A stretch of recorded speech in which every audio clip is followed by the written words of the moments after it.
the court process and by laws in our state of Idaho.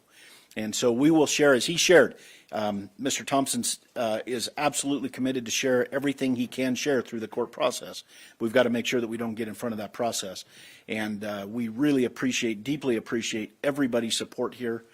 The relationships that were forged here and the partnerships that were forged have led to this. And based on that is why we're here today. And we continue to believe that the best way we can honor these 4 lives that have been taken is to make sure that we have a successful outcome here. One of the partnerships that's been forged throughout this is a partnership with the University of Idaho. And on that, I'd like to introduce the president of the University of Idaho, Mr. Scott Green.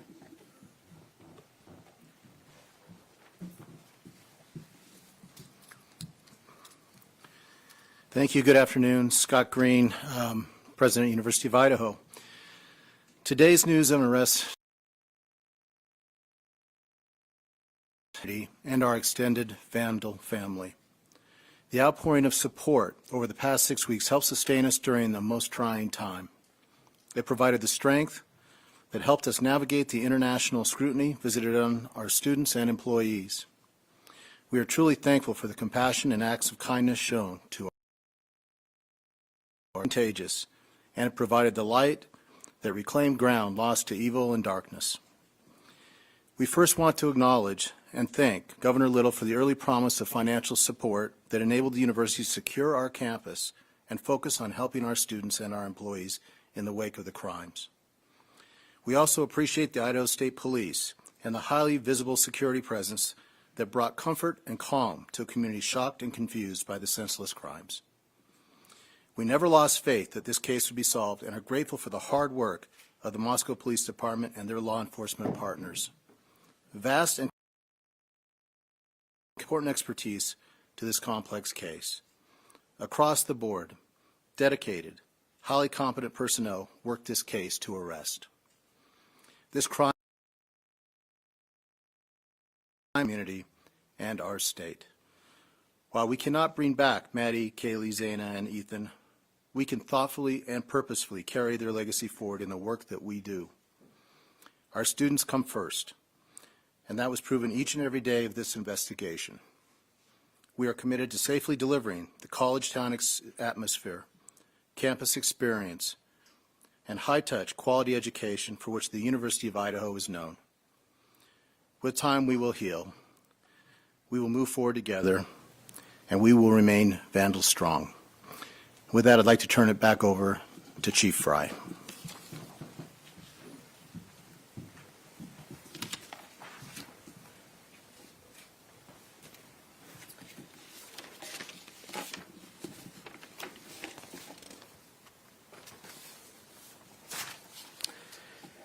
So now we will open the floor to questions. However, I want to remind everyone, as Prosecutor Bill Thompson explained, any factual information regarding the arrest of Kohlberger is currently sealed per Idaho law and will not be released until he has appeared in an Idaho court.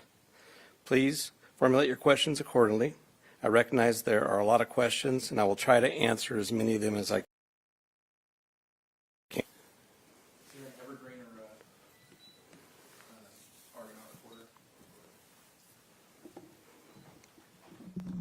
Lauren Patterson, Northwest Public Broadcasting, Spokane Public Radio. I realize the records are sealed. I guess I'm not too familiar with how it works, but can you tell us what tip, what lead, what piece of evidence really led you all the way from Idaho to the suspect in Pennsylvania?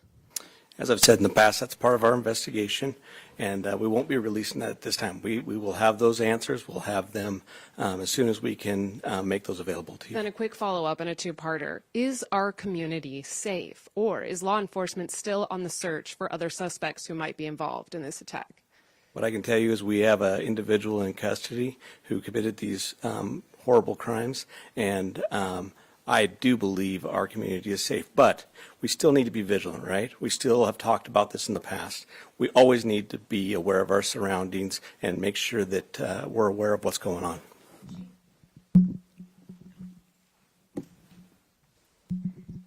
Hi, Chief.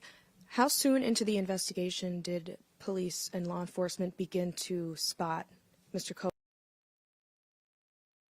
And a follow-up, how many tips, if you can say, were specifically related to Mr. Koberger?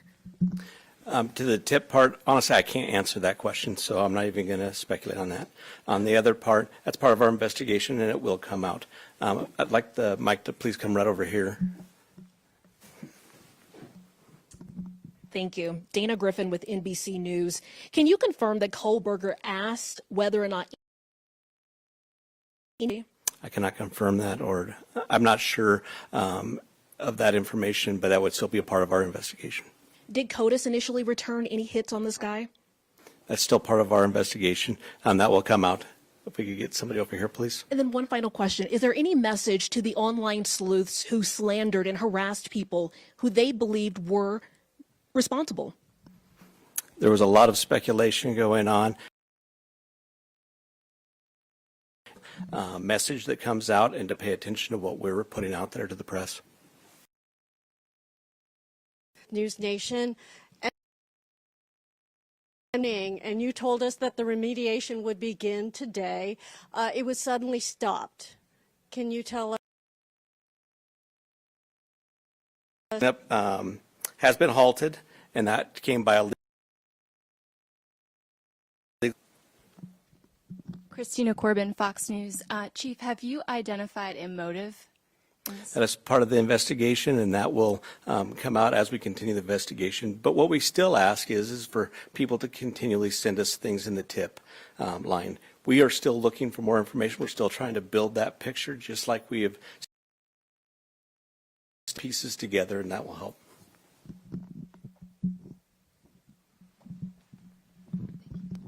Chief, Veronica Miracle with CNN. Any indication that this? That's part of the investigation as well. It won't be something that will come out at this point in time, but as we continue the investigation and as this case goes to trial, that will be brought forth. Have you? They've told you today? Are you talking the victims' families? Yeah, we have reached.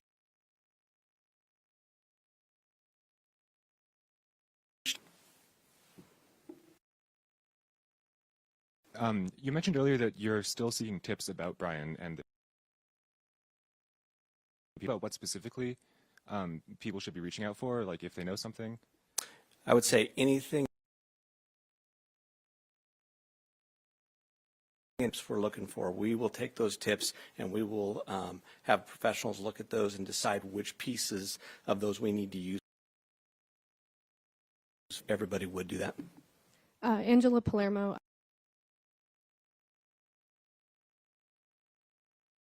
I got a flag for keeping information close to your chest. Are you glad that you did that, and were you worried about tipping the suspect off? I will 100% stand behind the way that we handled this investigation. And this all started from day one with our patrol officers arriving in the Idaho and keep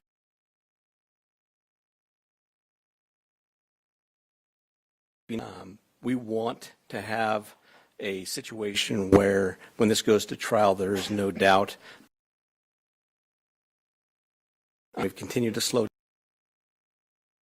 down. Hey, Chief. Have you guys found the murder weapon or the Hyundai Elantra? So we are still looking for all pieces of evidence, but we are still looking for the weapon. And we have found an Elantra. Stephanie Becker with CNN. Can you tell what it was like when you got the phone call when the police told you that they had your suspect? I can tell you, for a lot of law enforcement, it was a fairly sleepless couple of days with as we were leading up to everything that we were doing. But what I can tell you is across the nation, I have faith in our officers. I have faith in the FBI, and they did a great job. But sure, there was some times, even throughout the day, that we were always concerned. Hi, Chief. Don Back at CBS News. Can you talk about Pennsylvania? All I know is that He lives in Pennsylvania. More about the Elantra. We saw reports that you mentioned that you recovered an Elantra, but can you specify where that was found? And we know that that was one of the biggest pieces of information you were asking from the public to tip. Were you able to provide an information on whether those tips led to this seizure of an Elantra? That's still part of the investigation that will come out in the future.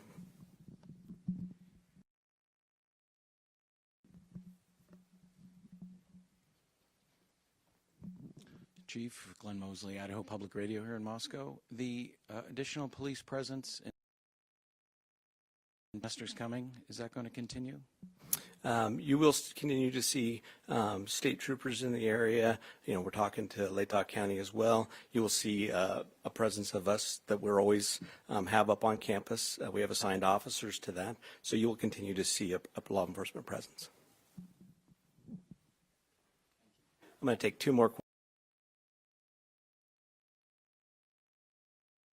Tell us if you eventually had a... That's still part of the investigation that will come out.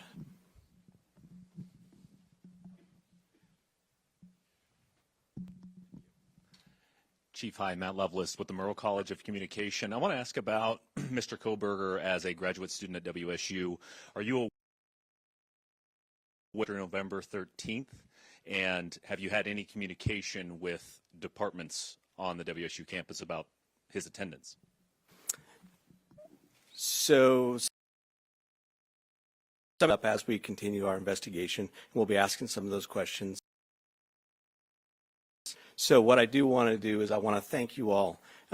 You really have been the national voice for us. You've given us the opportunity to get many, many tips, and I do appreciate